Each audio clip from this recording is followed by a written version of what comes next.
정부가 전격적으로 일회용품 사용 규제를 사실상 철회했습니다. 소상공인이 치르는 희생이 너무 크다는 이유인데 이거 이대로 괜찮은 건지 과정상의 문제는 없었는지 전문가와 자세한 이야기 나눠보겠습니다. 녹색연합 정규석 사무처장 스튜디오로 나와 계십니다. 안녕하세요. 안녕하세요. 네, 지금 정규석 처장님 나온 거 보시고 구독 유지님이 유튜브 댓글로 노트북 압색 당하셨는데 다시 반환 받으셨나요? 새로 사셨나요? 이렇게 물어보시네요. 노트북은 받았고요. 핸드폰은 아직 못 받았습니다. 어떤 이유로 압색 당하셨던 거죠? 기억을 돕기 위해서. 그 환경부의 김은경 전 장관이 지시를 내려서 제 얘기를 듣고 환경부 공무원들이 4대강 관련한 위원회 명단을 작성했다. 그래서 이제 공무상 비밀 누설이나 이런 부분들을 참고인 자격으로. 예. 굉장히 힘이 세신 분이군요. 장관의 인사를 좌지우지. 원래 그런 거 위원들 만들고 물 관련된 위원 할 때 의견을 물어보죠. 시민사회단체. 장관보다 더 높으신 분이라고 압색을 당하셨네요. 그러네요. 알겠습니다. 예. 자, 본론으로 들어가서요. 일회용품 관리 방안 개정안을 발표했습니다. 지난 7일입니다. 엊그제. 실제 내용은 규제 백지화인데 예. 어떤 규제가 어떻게 백지화된 건지. 이게 1년 전으로 돌아가면 이해가 더 쉬울 텐데요. 22년 11월 24일 날 정부에서 일회용품 사용 규제를 강화한다면서 몇 개 발표했던 정책이 있어요. 우선 식당이나 카페 매장 안에서는 종이컵과 플라스틱 빨대, 젖는 막대까지 사용 못한다. 그리고 편의점이나 제과점에서는 일회용 비닐봉투 사용을 금지한다. 그러니까 이게 대형 마트에서만 사용하던 것들 이제 편의점이나 제과점까지 확대한 거고요. 1년이 지난 지금 이것들을 다 폐기해버린 거죠. 쉽게 말하면 원래 그 계도 기간이 지나고 본격적으로 시행되는 게 며칠 안 남지 않았었나요? 그렇죠. 11월 24일 날 이제 작년에 시작이 됐으니까 이것에 한 보름 정도 남아 있는 거고 이제 그렇게 되면 과태료가 부과되고 실제로 이제 그 규제를 하게 되는데 예. 아니 잘 이루어지고 있고 성과도 있지 않았나요? 비닐봉투 규제나 종이빨대 이런 거 같은 경우 실제로 안착이 되고 있는 부분이 있었고 근데 왜 이렇게 갑자기 급작스럽게 한 보름 앞두고 왜 이러시는 겁니까? 3주 앞두고 했군요. 3주. 예. 징후는 조금씩 있었는데요. 예.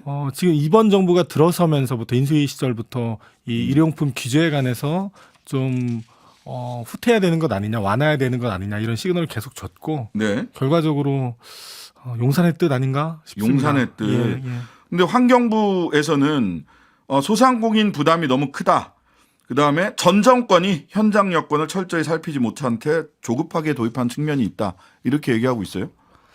이게 정확히 말하면 부족했다고 평가할 수 있죠. 근데 조급했던 것이 아니라 규제를 너무 늦게 했어요. 그러니까 실제로 무슨 말이냐면 우리나라 국민이 1년에 한 400억 개 쓴다고 해요. 이 일용 그 컵하고 종이컵하고 빨대를.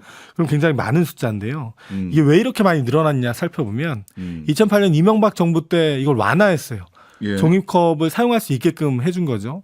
그러면서 급속도로 사용량이 늘어나니까 2019년, 2020년 되면서부터 규제를 좀 하자라는 움직임이 있었던 거고 실제로 규제를 하기 위해서는 2008년부터 규제가 완화됐기 때문에 이전에 규제를 했었어야 되는데 이제 지나치게 사용량이 늘어난 상태에서 규제를 하다 보니까 사실은 과부하가 생긴 거죠. 엄밀히 말하면 조급하게 시행된 게 아니라 늦었다. 너무 늦게 시행됐다. 오히려. 예, 그렇게 봐야 될 거고요. 근데 또 한화진 환경부 장관 불과 며칠 전 국감에서도 일회용품 규제 정책 후퇴하지 않는다. 이렇게 얘기한 지 며칠 안 지났는데 그냥 전면적으로 이렇게 백지화를 사실상 선언을 해버렸는데. 아니 뭐 사실 이 정부 들어서 장관들이 그렇게 손바닥 뒤집치 말 바꾸는 거야 뭐 놀랄 일은 아니죠. 근데 이게 장관이 정책 소신이나 뭐 전문가적 소양에 따라서 일을 해야 되는데 그러지 않고 특히 입법부에서 이 국정감사 기간 동안에 나왔던 얘기거든요. 그러니까요. 그러면 최소한 이 정책적 기조를 유지한다거나 아니면 숙고를 하는 거라도 보였어야 되는데 이게 다 짜놓은 시나리오가 있었다는 이거 뭐 총선용 선심성 정책 상인들한테 자영업자들한테 이런 거 아니냐라고 하는 비판도 언론에서 많이 하던데요. 만약에 그런 정책 그런 거라면 여당이 실패죠. 왜냐하면 일용품이나 이런 플라스틱에 대해서 규제를 하자라는 게 이제 국가권익위원회나 여러 전문기관의 그 여론조사를 보면 80% 이상의 국민들이 다 찬성해요. 그럼 이 80% 안에 소상공인이 있겠죠. 네, 우리가 네. 아는 소시민들이 그 안에 들어가 있을 겁니다. 아. 네. 자, 이런 와중에 정부의 정책 혼선으로 경제적 타격을 심각하게 입은 분들도 계세요. 플라스틱 빨대 대체제인 종이 빨대를 만드는 업체가 대표적인데요. 한 업체 대표님 연결해서 현재 상황 어떻게 보고 계신지 자세히 한번 들어보도록 하겠습니다. 안녕하세요. 네, 안녕하세요. 언제부터 이 종이 빨대 업체 운영하셨습니까? 2018년도 10월 달에 법인을 설립해서 네. 2019년도 3월 달에 기계가 들어와서 네네. 네, 제가 청년이었기 때문에 청년 창업 대출을 받아서 기계 대출은 이제 기술 보증 기금의 대출을 받아서 네. 일을 시작을 했습니다. 자, 이게 그 실제 본격화되기 계도 기간 끝나기 한 보름 전에 갑자기 확 뒤집혔는데 네, 준비를 철저히 많이 해오셨을 거 아니에요? 이게 더 이제 드디어 매출이 제대로 나오겠다 이렇게 생각해서 어떤 준비하고 계셨어요? 직원들을 좀 더 뽑아서 네. 기계에 대한 교육을 시키고 원자재를 뭐 더 구입을 해서 11월 24일 대비해서 예. 재고 만드는 데만 열중을 해서 품질이 좋은 종이 빨대를 그냥 제조를 했습니다. 한 2천만 개 정도 지금 재고를 만들어 놓으셨다고 하던데 네, 맞습니다. 이거 규제가 갑자기 백지화되면 이 2천만 네. 개 판로가 좀 있습니까? 어떠세요? 지금은 아무 방안이 없습니다. 지금 아무 방안이 기존에, 없어요. 기존에 들어왔던 거래선들도 다 취소를 한 상황이고 예. 인터넷으로 저희가 네이버 스토어나 판매했던 빨대들이 전부 다 지금 취소가 돼서 반품이 들어오고 있습니다. 지금 뭐 기계도 새로 제조 기계도 새로 만들고 하시느라고 대략 네. 지금 인건비나 또는 제조 준비를 하기 위해서 투자한 자금을 좀 여쭤볼 수 있을까요? 기계를 구매하는데 저희가 중소벤처나 예. 뭐 기술 보증기금을 통해서 한 8억 정도 기계를 구매를 했습니다. 이거 혹시 뭐 해외로 판매한다든지 이런 다른 판로 개척할 수 있는 방안이 있습니까? 지금 뭐 해외 바이어들하고도 제가 뭐 부산시에서 이렇게 한번 만나보고 예. 저희 회사로 연락이 오고 해서 이야기를 해봤는데 네. 이 규제가 이렇게 되고 나서는 한국에서도 종이빨대를 안 쓰는데 해외에 왜 팔려고 하냐. 뭐 그런 내용이 지금 나오고 있습니다. 자, 이 환경부 쪽에 갑자기 이렇게 규제가 백지화되면 종이빨대 업체들이나 뭐 굉장히 네. 피해를 볼 수 있을 테니까 한번 네. 그 환경부 담당자한테 어떻게 하라는 얘기냐, 대책이 뭐냐 이렇게 한번 물어는 보셨어요? 제가 언론을 통해서 이 기사를 접하고 네. 그 서울 세종에 있는 환경부 자원순환과에 연락을 해도 연락이 닿지 않아서 무작정 찾아가서 무작정 찾아가셨어요, 그냥.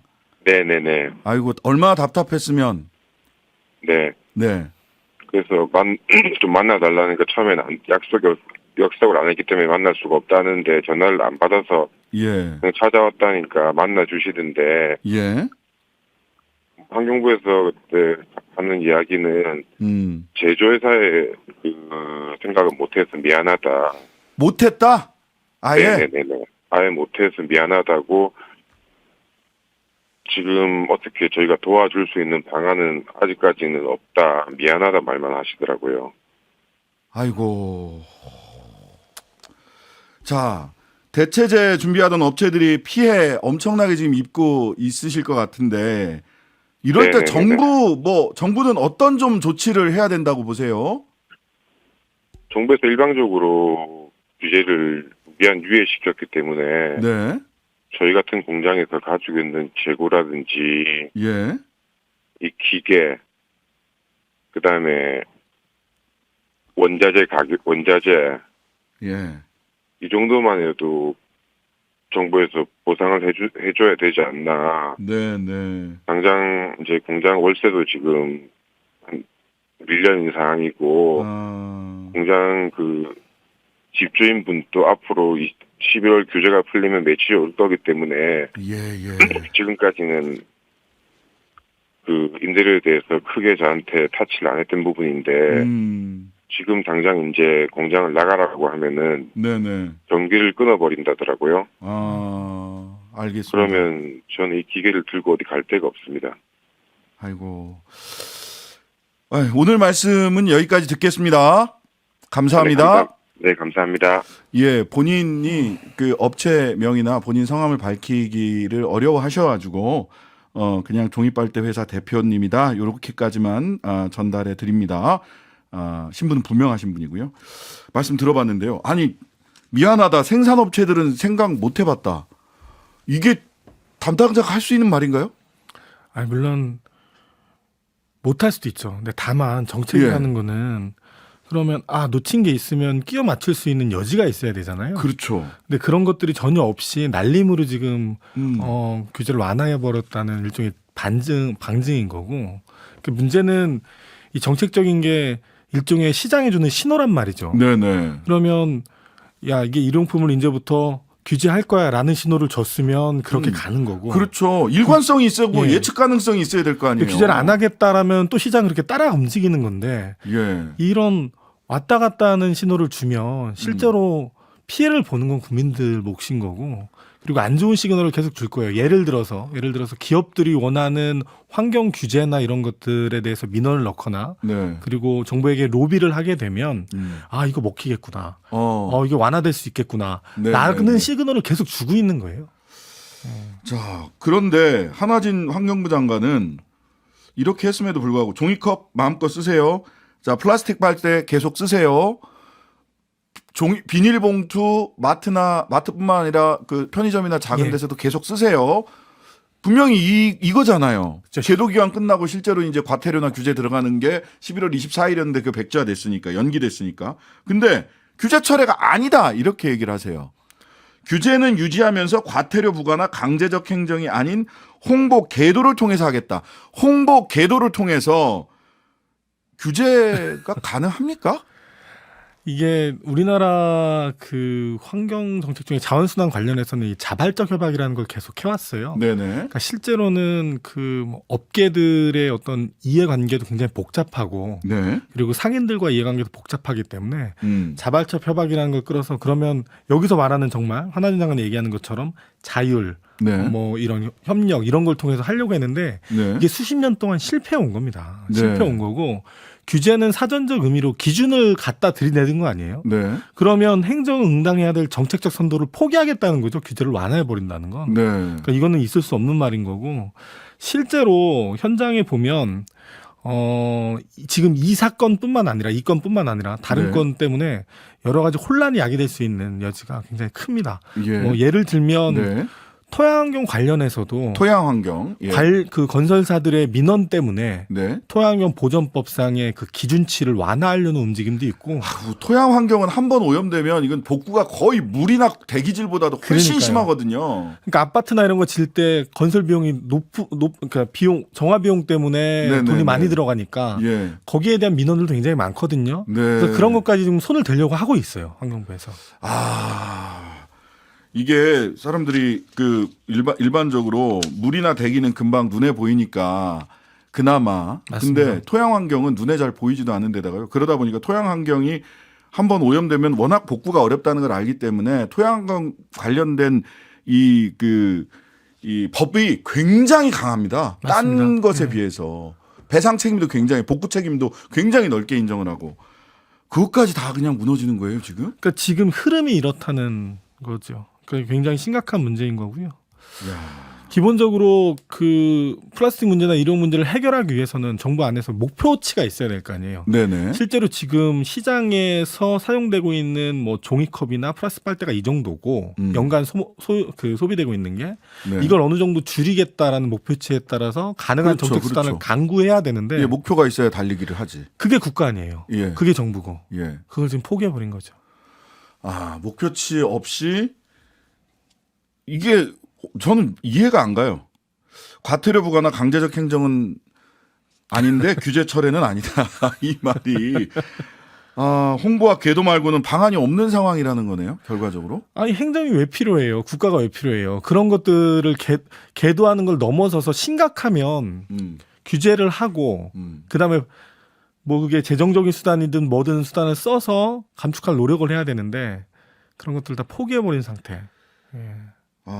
지금 그런 정부를 지금 우리 맞이하고 있는 겁니다. 그러니까 일회용품 감축에 대해서는 처음에 굉장히 불편함들이 많이 있었죠. 그럼요. 그런데 몇 년 계속 이게 계도 기간 거치면서 많은 분들이 적응했거든요.